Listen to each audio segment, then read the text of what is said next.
متعلقہ وزیر سے یہ سوال ہوا 2020 میں کہ سندھ کی وہ کون سی آبادیاں ہیں جہاں پر بجلی اب تک میسر نہیں ہے، یعنی 76 سال میں اب تک ان کو بجلی مہیا نہیں کی گئی، تو وہ کون سے علاقے ہیں؟ تو جواب میں بتایا گیا کہ وہ ہمیں معلوم نہیں۔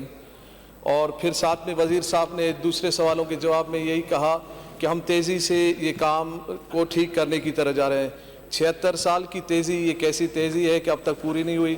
15 سال بالخصوص مسلسل آپ کو ملے پی پی کو، اس میں بھی ان کو یعنی سندھ کے دیہاتوں کو بجلی مہیا نہیں کی گئی۔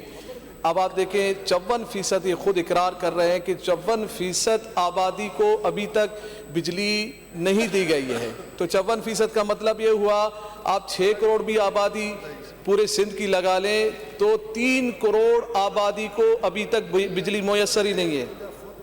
اور پھر اس کے اوپر یہ بات کہ الیکٹرک اور دوسرے محکموں کا انہوں نے کہا کہ ان کے ذریعے سے ہم تیزی سے کریں گے۔ کہ الیکٹرک تو پہلے سے فیل ہے، اس کے لیے تو ہم مطالبہ ہر ایک بندے کا یہ ہے کہ ان کے لائسنس کو منسوخ کر دیا جائے۔ میرا سوال یہ ہے